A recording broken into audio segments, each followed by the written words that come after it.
Hey guys, what's going on? Got an update for you here on the Jeep project. And starting right off at the front, you can see we got some KC daylighters put on the front. They're not wired in or permanently mounted or anything, but I just have them sitting in the bumper. There were two holes in the bumper, so I just chose the outer one, space them out a bit more. So went with the KCs just because, for that classic look, plus, the big round fog lights match the big round headlights and the whole kind of look on these CJs. The last video, it's been so long since I filmed it and so much has gone down, but last video we were working on the wide track axles. I had torn the rear one down and we were going to be tearing the front one down. Well, unfortunately, found out that the front wide track axle was bent on the driver's side, right at where the C is for the steering knuckle. It was bent backwards, like something hit a rock at one point. So that axle tube, in my opinion, was toast. You could maybe have straightened it out, but it would have been really hard, and just wasn't something that I felt like dealing with, especially with how rusty the rear axle was. So totally scrapped the wide track idea, scrapped the axles, returned the parts that I bought for them, the one-piece axle shaft kit and the front axle shafts, and I ordered the stuff for the narrow tracks. Now, originally, I wasn't going to run the narrow tracks just because of fitment concerns, but turns out I actually like the narrow track look more than I did with the wide tracks. I stuck the narrow tracks in here just to get the Jeep off of jack stands, and to get it mobile in case I needed to move it, and put the big tires on and everything, and I actually like it a lot. The other one, half of the tread was sticking out. It's more tucked in, but you still get the big meaty tire look. So I'm going to be running the narrow tracks. I haven't torn them down yet just because, again, I want to keep this mobile. But once I have the money to get them rebuilt, that's what we're going to go with. So I have a narrow track one-piece axle kit and narrow track front axle shafts ordered. Everything else that I had ordered for the wide tracks will work. The carrier, the ring and pinion kit, it's the same. Gaskets are the same, all that stuff. I am going to do a bit of an experiment once I get the front axles out. The narrow tracks had 6-bolt hubs, which I think look better, versus the narrow track had 5-bolt hubs, or the wide tracks had 5-bolt hubs. I haven't seen anything about putting 6-bolt hubs on a wide track, so I have the wide track stuff. I saved the knuckles just because I'm pretty sure those are the same, but I have the front spindles and the front axle hub and everything, and when I tear the narrow track apart, I'll compare the parts and see whether or not you can actually put 5-lug or 6-bolt hubs onto a wide track axle.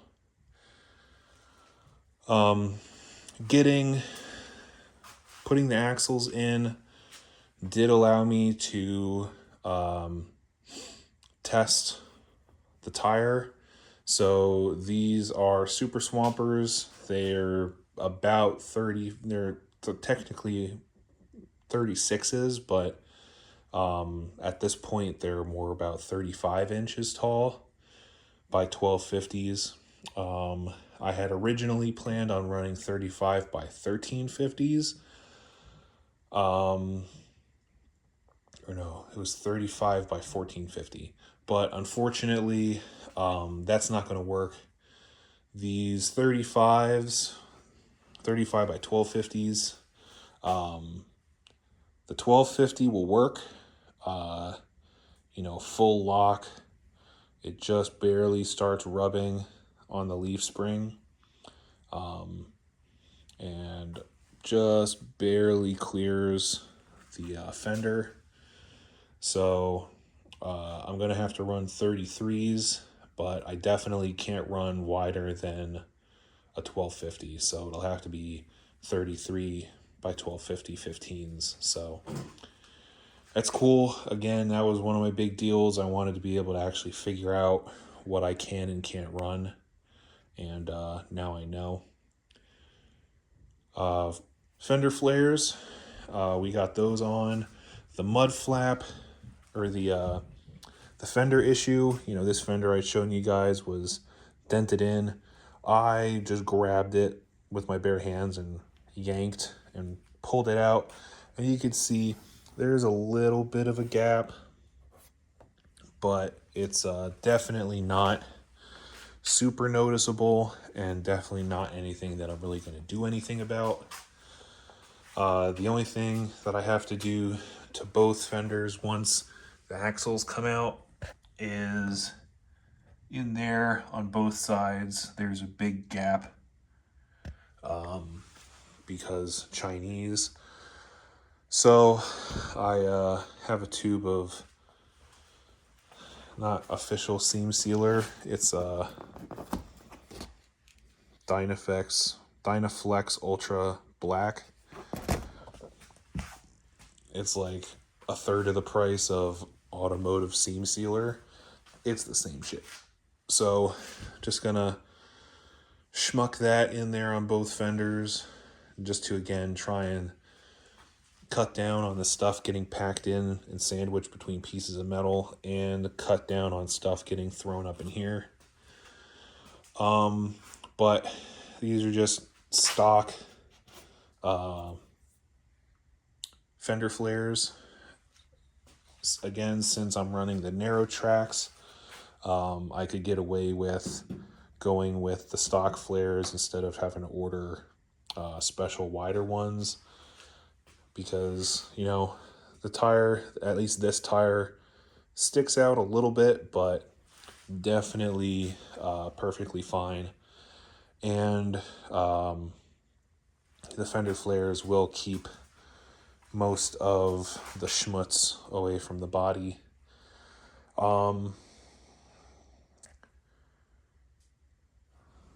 Kicking stuff up here, nothing I can really do about that. Just because there isn't really a good way to get like a mud flap down here, but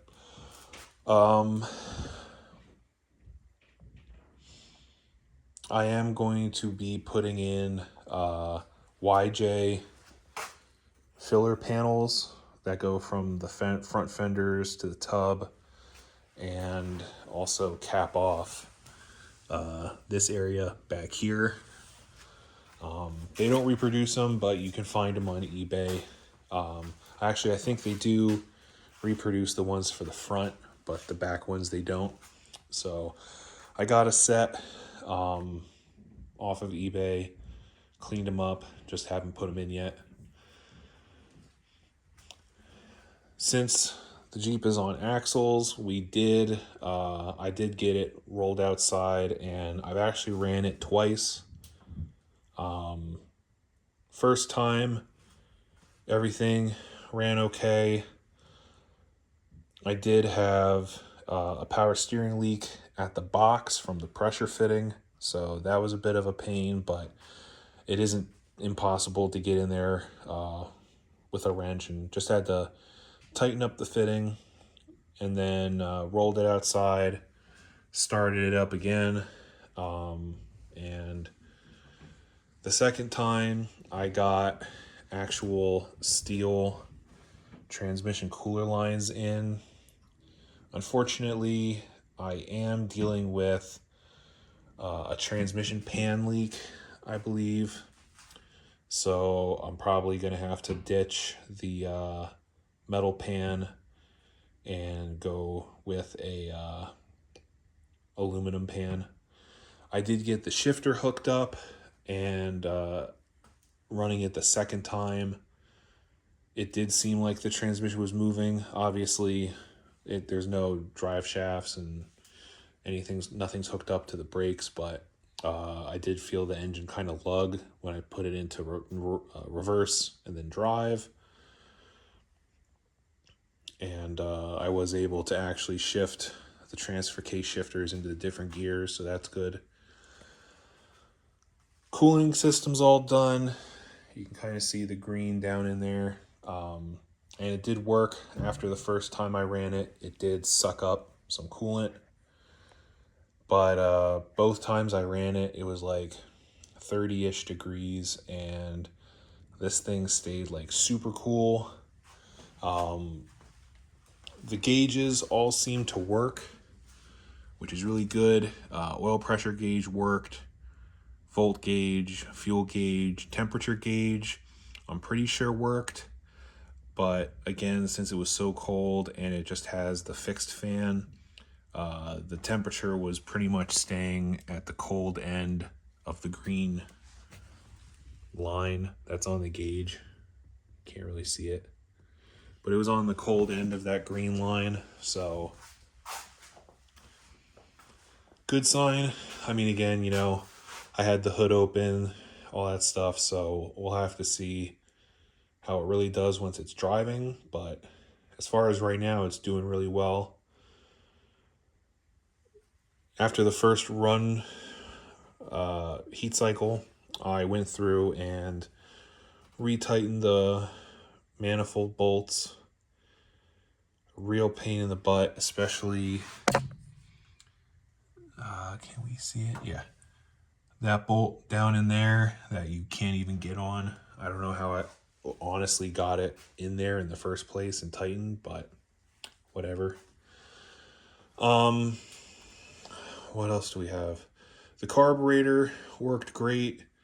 The only thing I'll say is I'm gonna have to see how it does, just like lightly opening the throttle so it goes on high idle with the choke closed, because otherwise I may actually take the choke plate off. Both times I started it, I pumped it a couple times, and the Jeep seemed to flood out, and it didn't seem to want to start until I took the air cleaner off and propped the choke flap open with a screwdriver, and then it would start up. So other than that, ran fine, you know, no issues, which is good. But I'll have to see, maybe this thing just doesn't need fuel when it starts. Just get the choke to close and get the high idle on and see if it'll start up that way. But a lot of uhs. I'm just trying to remember. I haven't done anything on this for a while. It's been a few weeks since I've touched it, just because I've been dealing with the truck, which I'll get a update video on that once the weather breaks, because right now it's been cold, snowing, raining.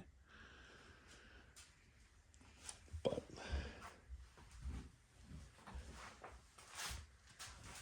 yeah, I'm definitely looking forward to getting on the Jeep again.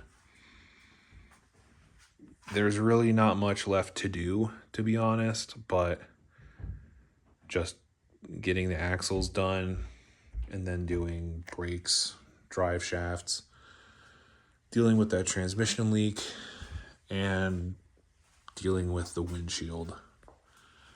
I still haven't, I haven't ordered the windshield frame yet, but that's going to be an order, receive it, open the box, and immediately check to see whether it's twisted or not. So, yeah, hopefully next time I come back with an update on this, we have a bit more headway, more finalized updates to deal with. I can't wait. I really want to get this thing to drive, but got to get it done first. But yeah, couple days I should be able to get an update video on the truck. But if you've seen the last update video and want to know what I've been dealing with, that pan right there can give you a real good hint. So I'll catch you guys on the next one.